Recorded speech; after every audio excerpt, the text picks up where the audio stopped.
தோழமை இயக்க சட்டமன்ற உறுப்பினர்களுடைய ஆதரவோடு ஆட்சி அமைத்திருக்கக்கூடிய புதிய அரசிற்கும் மாண்பு முதலமைச்சர் அவர்களுக்கும் என்னுடைய வாழ்த்துக்களை நான் மீண்டும் தெரிவித்துக் கொள்கின்றேன்.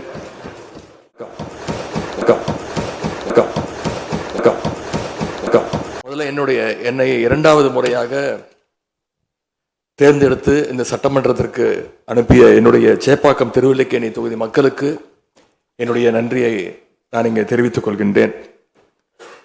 அதே போல எங்கள் தலைவர் தலைமையிலான திராவிட முன்னேற்ற கழகத்துடைய கூட்டணிக்கு 1,52,82,782 வாக்குகளை தந்த தமிழ்நாட்டு மக்களுக்கு என்னுடைய நன்றியை நான் தெரிவித்துக் கொள்கின்றேன்.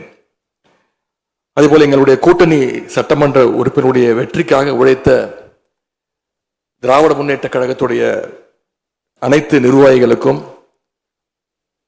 முத்தமிழர் டாக்டர் கலைஞருடைய உயிரினும் மேலான அன்பு உடன்பிறப்புகளுக்கும் தோழமை இயக்க தலைவர்களுக்கும் தொண்டர்களுக்கும் என்னுடைய நன்றியை நான் தெரிவிச்சுக்கிறேன். திராவிட முன்னேற்ற கழகம் இந்த சட்டப்பேரவையில் எதிரி கட்சியா இல்லாம ஒரு ஆக்கப்பூர்வமான எதிர்கட்சியாக நிச்சயம் செயல்படும். எங்க தலைவர் அவர்கள் சொன்ன மாதிரி திராவிட முன்னேற்ற கழகம் என்னைக்குமே ஒரு ஆக்க சக்தி தான். மாண்புமிகு பேரவைத் தலைவர்களே, இந்த பேரவைக்குன்னு ஒரு மிகப்பெரிய வரலாறு இருக்கு. இன்னைக்கு இந்தியாவில் பண்பாட்டு ரீதியாகவும் பொருளாதார ரீதியாகவும் தமிழ்நாடு சிறப்பா முன்னேறி இருக்கு. அப்படின்னா இந்த பேரவையில் நடந்த விவாதங்கள், எடுக்கப்பட்ட முடிவுகள், இயற்றப்பட்ட சட்டங்கள், நிறைவேற்றப்பட்ட தீர்மானங்கள், இதெல்லாம் தான் ஒரு காரணம். நாம் எங்க ஆளுங்கட்சி எதிர்கட்சி அப்படின்னு எதிர் வரிசையில் உட்கார்ந்திருந்தாலும் தமிழ்நாட்டுடைய வளர்ச்சின்னு வரும்போது நாம் அனைவரும் ஒரே வரிசையில முன் வரிசையில் நின்று உழைக்கணும்னு நான் விரும்புகிறேன். அதைத்தான் தமிழ்நாட்டு மக்களும் எதிர்பார்த்துக்கிட்டு இருக்கிறாங்க, விரும்புகிறாங்க. திராவிட முன்னேற்ற கழகமும் அதைத்தான் விரும்புது.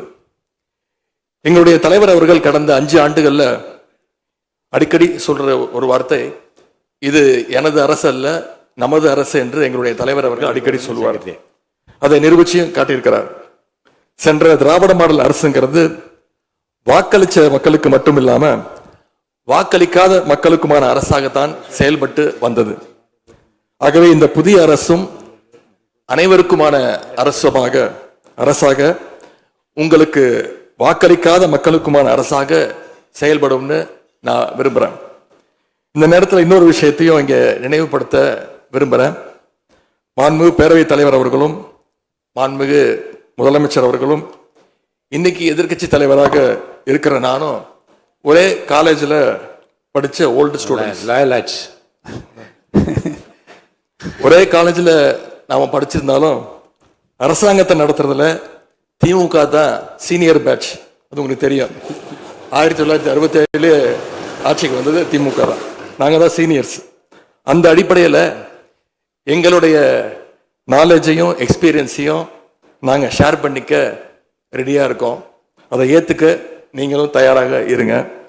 ஏன்னா நமக்கு எப்பவுமே தமிழ்நாட்டு மாநிலத்துடைய நலன்தான் மிக மிக முக்கியம்.